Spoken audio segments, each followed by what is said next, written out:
परमात्मा को अनंत हम स्वीकार करते हैं। ईश्वर अनंत है, ईश्वर की विद्या भी अनंत है। इसलिए ऋषियों ने अनंता वै वेदाः ऐसा कहा है। वेद अनंत है। इसी कारण महर्षि स्वामी दयानंद सरस्वती जी ने शिव संकल्प इस शब्द के अनेक अर्थ किए हैं। पिछला हमारा प्रसंग शिव संकल्प मंत्रों को लेकर के चल रहा था। उसमें से 3 मंत्र हमने पूरे किए।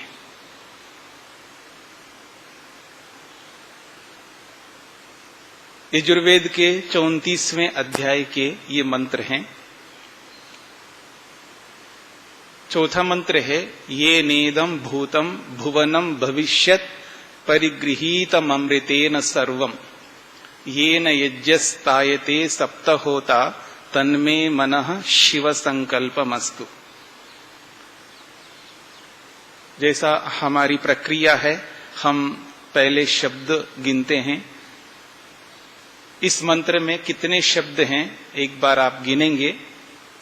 येन इदम भूतम भुवनम भविष्यत् परिगृहीतम अमृतेन सर्वम येन यज्ञः तायते सप्त होता तत् मे मनः शिव संकल्पम अस्तु। कितने शब्द हो गए? 18 शब्द हैं। ये ना, ये मन के लिए कहा जा रहा है। ये न मनसा, जिस मन के माध्यम से। इदम इदम सर्वम यत्किंच जगत्याम जगत। ये न मनसा, जिस मन के माध्यम से। इदम सर्वम, सर्वम शब्द भी है ना इस मंत्र में। इदम सर्वम, इदम का मतलब यह, सर्वम सब। वो क्या है सब? तो कहा जा रहा है यत्किंचित जगत्याम जगत। ये भी यजुर्वेद के मंत्र का एक अंश है। यत्किंचित, जो कुछ भी, जगत्याम, इस संसार में, जगत जगत है। इस संसार में जो कुछ भी जगत है, वो कौन सा जगत है? चराचर जगत। चर के रूप में तो हम सब हैं, प्राणी जगत, और अचर के रूप में जड़। तो मंत्र कहता है ये न, जिस मन के माध्यम से, इदम सर्वम, यह सब, जो कुछ भी इस संसार में प्राणी जगत और अप्राणी जगत है, उस सब को क्या करता है मन? परिगृहीतम, परितः सर्वता, सब ओर से, सब प्रकार से, गृहीतम, ग्रहण कर लेता है। परिगृहीतम का मतलब जानाति, जानता है। वो कैसा जानता है? तो मंत्र कहता है भूतम, भूत को जानता है। याद रखना, मनुष्य अपने भूत को न समझने के कारण से हताश होता है, निराश होता है, चिंताग्रस्त होता है, दबावग्रस्त होता है और आत्महत्या तक कर लेता है।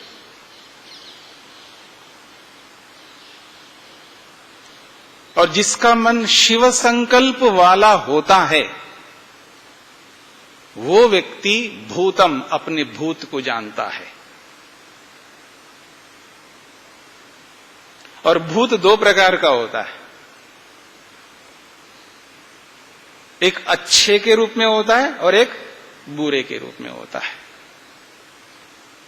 और अक्सर जो व्यक्ति हताश होता है, निराश होता है, दुखी होता है, चाहे वो ब्रह्मचारी हो, चाहे वो गृहस्थी हो, वानप्रस्थी हो, चाहे सन्यासी हो, चाहे वो स्त्री हो या पुरुष हो, कोई भी जो हताश होता है, निराश होता है, दुखी रहता है, चिंताग्रस्त रहता है, मानसिक रोगों से ग्रस्त रहता है, उसका मन शिव संकल्प वाला नहीं होता। क्यों? भूतम, अपने भूत को नहीं जानता। आजकल वैसी बहुत घटनाएं घट रही हैं। अपने भूत को न समझने के कारण से आदमी आत्महत्या तक कर लेता है। और हताश, निराश, दुखी रहना, मन से परेशान रहना तो आप देख सकते हैं विपुल मात्रा में। जिस किसी के ऊपर आप इंगित करो वो ही ऐसा दिखाई देगा। कितनी योग्यता रखता है, कितना मान रखता है, कितनी प्रतिष्ठा रखता है, वो क्या है, ये सब एक कोने में रह जाते हैं। पर अंदर ही अंदर व्यक्ति क्यों दुखी रहता है? भूतम, अपने भूत को नहीं समझता। अगर समझता है, अपने बुरे भूत को समझता है, इसलिए दुखी रहता है, परेशान रहता है। अपने अच्छे भूत को नहीं समझता।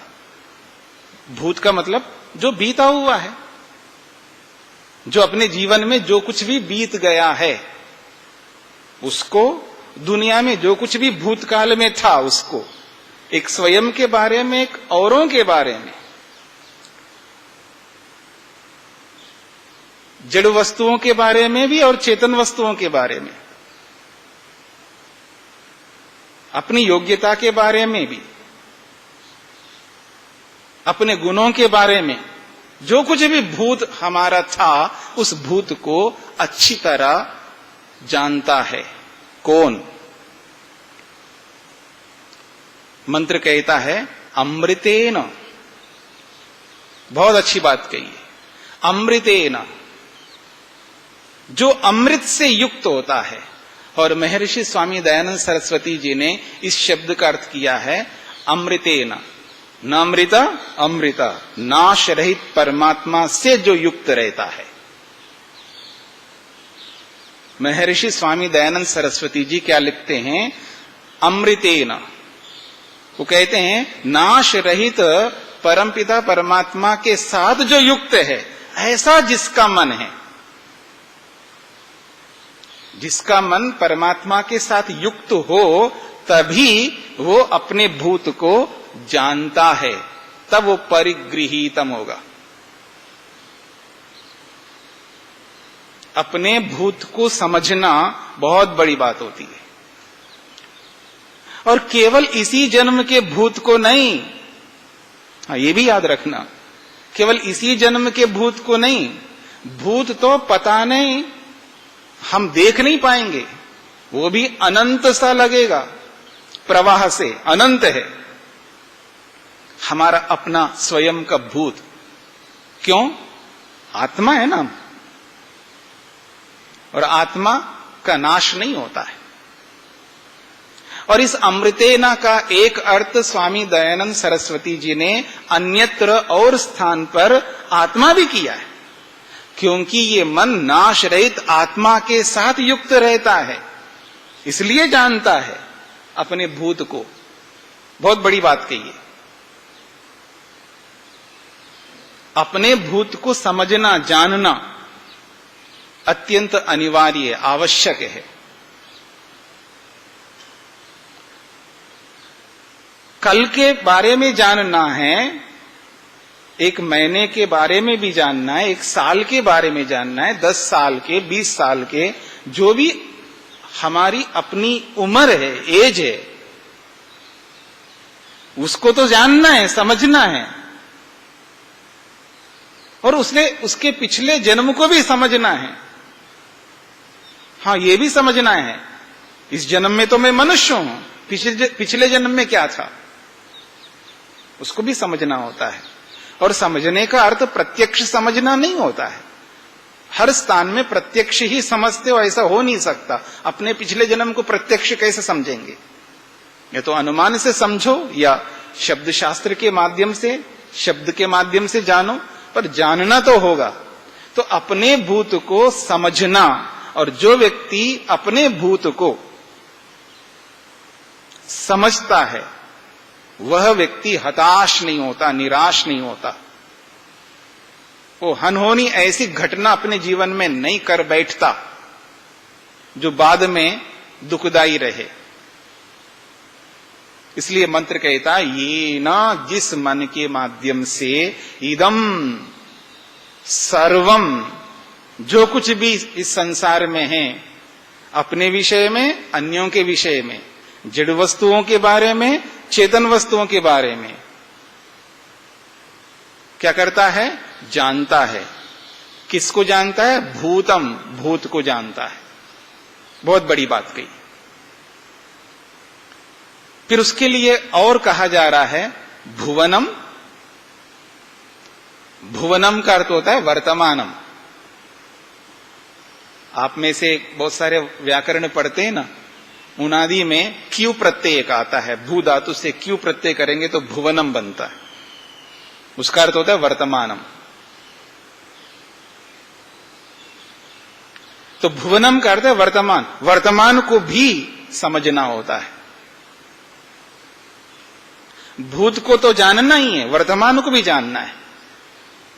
और कभी कभी जब व्यक्ति गलत भूतकाल में चला जाता है तो वर्तमान को त्याग कर देता है, वर्तमान को नहीं समझ पाता है, वो वर्तमान को भुला देता है। और भूत में वो भी गलत भूत में रहता है, इसलिए हताश निराश रहता है, दुखी रहता है। और वर्तमान में रहना अत्यंत आवश्यक है।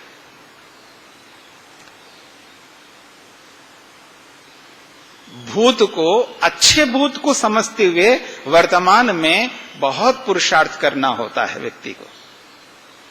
इसलिए महर्षि स्वामी दयानंद सरस्वती जी लिखते हैं, हमारे साथ भाग्य जुड़ा हुआ है, याद रखना। भाग्य क्या होता है? भूत ही तो होता है। पर वो कहते हैं इस भाग्य की अपेक्षा वर्तमान अत्यंत बलवान है, इसलिए जो पुरुषार्थ होता है वो वर्तमान में होता है। जब हम पुरुषार्थ करते हैं तो वर्तमान में पुरुषार्थ करते हैं, वो वर्तमान का जो पुरुषार्थ है वो अत्यंत बलवान होता है, अपने भाग्य को बदल सकने वाला वर्तमान होता है। इसलिए भुवनम जो शब्द है अत्यंत महत्वपूर्ण है प्रत्येक मनुष्य के लिए, कोई भी मनुष्य हो। और ये वर्तमान जो है व्यक्ति के भूत को बदल सकता है, इसलिए वर्तमान बलवान होता है।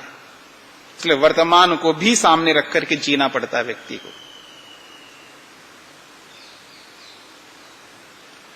और जब कभी डगमगाने लगता है व्यक्ति, याद रखना, तब अपने अच्छे भूत को याद रखना होता है, अपने अच्छे भूत को सामने लाना होता है, तब जाकर के व्यक्ति और आगे बढ़ता है।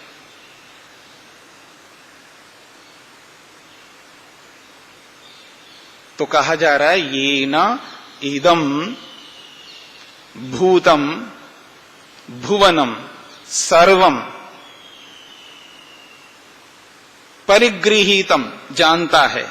और उसके साथ में ही भी कहा जा रहा है भविष्यत।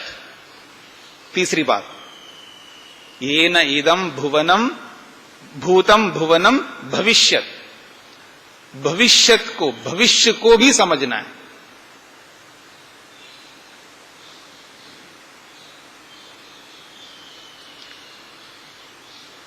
और जिसको कहा जाता है ना आशावादी, आशा जो होती है, इच्छा जिसको आप कहते हो, और दूसरी भाषा में मैं कहूं ऐशना, भविष्य की ऐशना यदि हमारे जीवन में ना हो, हम आगे नहीं बढ़ सकते। वैसे ऐशनाओं का निषेध किया जाता है, वो अलग अर्थ में किया जाता है। जैसे लोकेशना है, वित्तेशना है, पुत्रेशना है। कुछ ऐशनाओं को दूर करने के लिए किसी पक्ष में, किसी स्थिति में उसको हटाने की बात कही जाती है। लेकिन उसी स्थिति में यदि आप ये समझ लो कि प्राणेशना भी होती है व्यक्ति के अंदर, जीने की इच्छा, जीने की चाह, अगर ये ना हो आदमी कैसे जिएगा? ऐसे ही भविष्य की ऐशना होनी चाहिए, उसके बिना व्यक्ति प्रगति ही नहीं कर सकता, उन्नति नहीं कर सकता, अपने लक्ष्य को पूरा कभी नहीं कर पाएगा यदि भविष्य को सामने नहीं रखे तो। इसलिए भविष्य को भी जानता है व्यक्ति, मेरा भविष्य क्या होगा, बहुत बड़ी बात है, उसको जानता है। और जो व्यक्ति भविष्य को जानता है कभी वो रुक नहीं सकता, आगे ही बढ़ेगा। चरैवेति चरैवेति, आप सुनते हैं ना, बस बढ़ता ही जाता है, बढ़ता ही जाता है, और आगे बढ़ेगा व्यक्ति। इसलिए मंत्र कहता है, ये न मनसा, जिस मन के माध्यम से, इदम सर्वम, जो कुछ भी इस संसार में है, यत्किंचित जगत्याम जगत, चाहे वो प्राणी के रूप में, अप्राणी के रूप में, जो कोई भी वस्तु संसार में है, सबको भूतम के रूप में और भुवनम वर्तमान के रूप में और भविष्यत के रूप में परिगृहीतम, सब प्रकार से वो गृहीतम जानता है। और ऐसे नहीं जान सकता, बहुत कठिन होता है, उसको सहारा चाहिए, आत्मा को सहारा चाहिए होता है, बिना सहारे के वो कुछ नहीं कर सकता। इसलिए कहा अमृतेन, वो अमृत का सहारा चाहिए उसको, ईश्वर का सहारा चाहिए, वो सदा साथ रहता है। ईश्वर से कभी हम अलग नहीं हो सकते, हम इतने अभागे हैं, हम ईश्वर से अलग अपने आप को मान बैठते हैं, मैं ईश्वर से अलग हूं, वो अलग कभी नहीं होता है। जैसे मां अपने बच्चे को अपने से अलग कभी नहीं मानती है, पर बच्चा ही अपनी मूर्खता से मां को अपने से अलग कर देता है। पर ईश्वर सदा साथ में रहता है, वो कभी अलग हो ही नहीं सकता, ना वो चाहे ना हम चाहे, कुछ नहीं हो सकता है, ना हम अलग हो सकते ना वो अलग कर सकता है। इस बात को समझते हैं अलग करने का मतलब? अगर हम अलग हो जाएं तो ईश्वर एक देशी हो जाएगा। सर्वदेशी, सब जगह रहने वाले व्यक्ति को आप एक देशी नहीं बना सकते, ईश्वर से हम अलग हो ही नहीं सकते।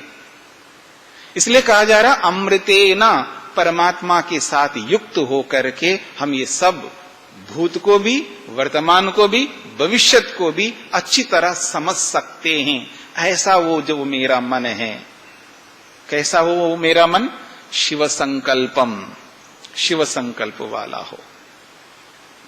क्या अर्थ किया है महर्षि स्वामी दयानंद सरस्वती जी ने? इस शिव संकल्प एक शब्द को कितने बार, कितने अलग अलग स्थानों में कितने अर्थ किए। इसलिए कहा जाता है ना कि अनंता वै वेदा, वेद अनंत हैं, सब सत्य विद्या और जो पदार्थ विद्या से जाने जाते हैं उन सबका आदि मूल परमेश्वर है। तो विद्या जो है वो अनंत है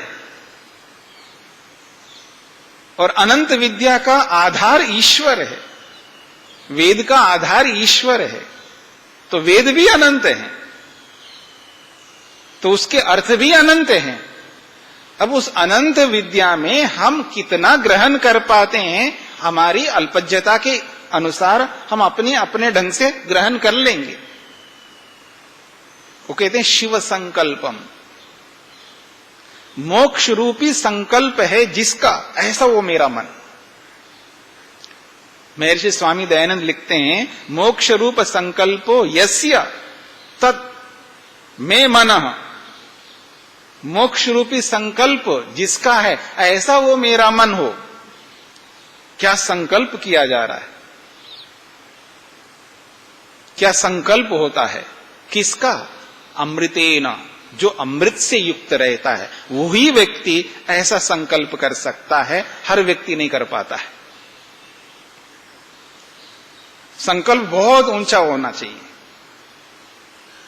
व्यक्ति का संकल्प इतना ऊंचा होना चाहिए कि उससे ऊंचा और कोई हो ही नहीं सकता हो, ऐसा वो संकल्प है। इससे बड़ा संकल्प और क्या हो सकता है?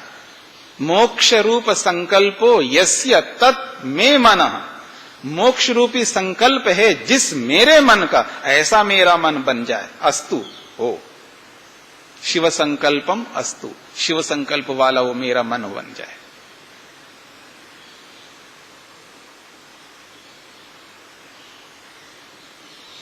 मंत्र जो भी कह रहा है और जिस अर्थ को हमारे सामने रखना चाहता है मंत्र, और ऋषियों ने जिस अर्थ को हमारे लिए प्रस्तुत किया है, उस अर्थ को हम अपने अपने ज्ञान के अनुसार ग्रहण कर लेते हैं।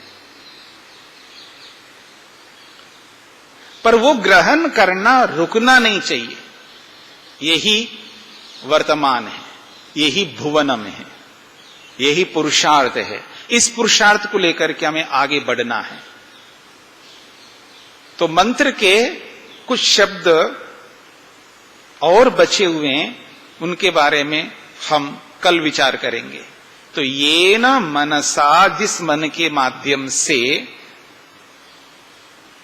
इदम यत्किंचित जगत्याम जगत सर्वम, जो कुछ भी इस संसार में विद्यमान है, सर्वम वस्तु जातम, सब कुछ वस्तु के रूप में, जड़ या चेतन के रूप में, उस सब को अमृतेना, परमात्मा से युक्त होकर के हमारा मन, भूतम, अपने भूत को और दूसरे के भूत को, भुवनम, अपने वर्तमान को और दूसरे के वर्तमान को, भविष्यत, अपने भविष्यत को और दूसरे के भविष्यत को, परिगृहीतम, सब प्रकार से जान लेता है। और ईश्वर के बिना, योग से युक्त हुए बिना हो नहीं सकता। ऐसा वो शिव संकल्प वाला मेरा मन बन जाए, जिससे मैं अपने लक्ष्य की ओर आगे बढ़ सकूं। ओम।